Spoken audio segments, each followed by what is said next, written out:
feel like this might be a problem. Hello everyone, how are you doing today? I hope you're doing well. Today I have a book tag. In case you haven't noticed or guessed, it's the Garden book tag, which was created by Amy from the Dusty Bookshelf. Amy tagged me to do this a long time ago, and better late than never. Because this is the Garden book tag, I figured I would feature my plant, this plant. His name's Eugene.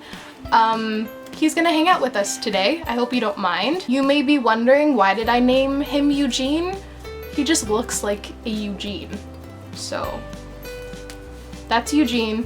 On to the tag. Question 1. Rambler Rose, a long read with multiple main characters and plot lines. It twists, turns, and puts on a show with language. I don't really know if this counts, but we're just gonna go with We the Drowned by Karsten Jensen. I feel like Eugene is in the way a little bit. Eugene, you're gonna need to scoot over a bit, buddy. Sorry. Like I said, We the Drowned by Karsten Jensen. This is probably one of my top favorite books I've read this year. It's now one of my favorites. This is an epic tale of the sea, and if you haven't read it, I highly recommend it. Question 2. Hybrid Tea Rose. Modern and long-lasting, a collection of memorable 20th and 21st century poetry or short stories that stay with you for a long time. I unfortunately am not well versed in poetry or short stories, so I'm going to have to skip out on this one. I'm working on it though. I will be reading more poetry. I will be reading more short stories.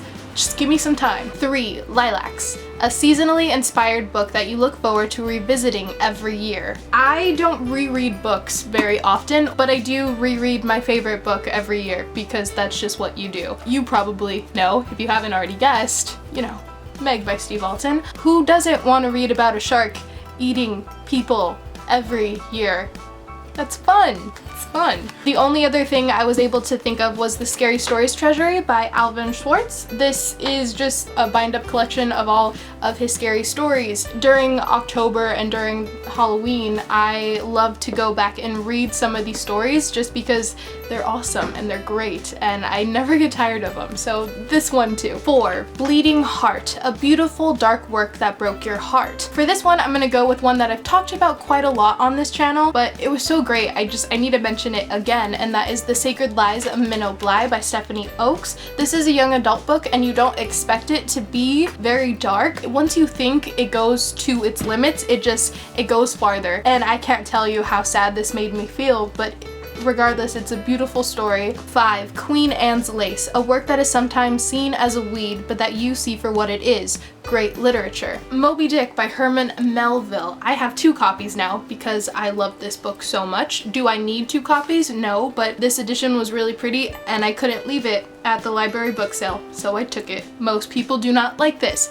I don't understand why. It's such a beautiful read. If you really just take the time to read this slowly, to think about what you're reading, just to see everything that's in this, because there's so much that's in this book, I think more people would like it. Number 6, Forget Me Not, an early bloomer, a work you read early in life and will never forget. For this one, I'm going with The Wishbone Mysteries. This is The Treasure of Skeleton Reef by Brad Strickland and Thomas E. Fuller. This is a children's book that I grew up loving. This is one of the first books that I read on my own. It's pretty much just about a dog solving mysteries. These stories are implanted in my brain forever, and this dog is adorable. Who doesn't like reading about animals? They're the best. Number 7, Pansies, a classic that's losing popularity. Once upon a time, everyone had them in their garden/library, but now they're being replaced with begonias. I honestly didn't really know what to go with this one because I don't really know what people do and do not read classic-wise, but maybe A Journey to the Center of the Earth by Jules Verne. I don't hear a lot of people talking about this on BookTube. It's one of my favorite books that I read in high school. I love it. I have reread this multiple times. I don't know, have you read this? If not, you should. Number 8, Trillium. Native to North America, in some provinces and states, it's illegal to pick these, a banned or challenged book. I don't know if this is banned, but I'm just gonna guess that it was at some point or another. That's Brave New World by Aldous Huxley. I read this in the 5th grade. I wrote a book report on it, and yeah, it was nice. It was nice, I liked this a lot.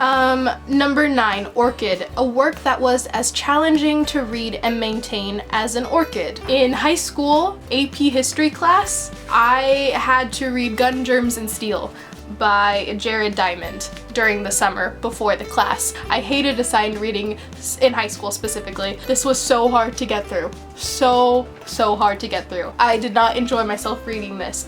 I did reread it years later and I like it now, but during the time it was so hard to read and I had to take notes left and right and it was not fun. Number 10, Verne, a book that sparked your initial interest in a topic before exploring into a whole TBR of books on that topic. I'm pretty sure you all know that my favorite thing to read is maritime fiction or nonfiction books about the sea. And the book that sparked that interest was a book I read around the third-ish grade, I want to say. I'm not completely sure. It was Pirates by Celia Reese. I had never read anything before this that took place on the ocean or anything of that sort. This book really just opened my eyes and made me want to learn about all things involving the ocean. And not only that, but obviously I got obsessed with pirates as well. Bonus question, what is your favorite flower?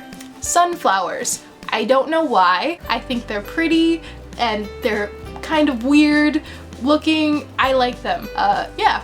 I'm gonna tag 2 people. First, I'm gonna tag Molly because Molly, you can do this tag, and I'm pretty sure you have a plant in your room named Biscuit, so do this tag. And also Jack from Jack the Bibliophile, do the tag. I want you to do this tag. Okay, that's it. That was the tag. I hope you enjoyed it. I hope you guys have a wonderful day or night wherever you are, and I will see you in another video. Eugene says goodbye.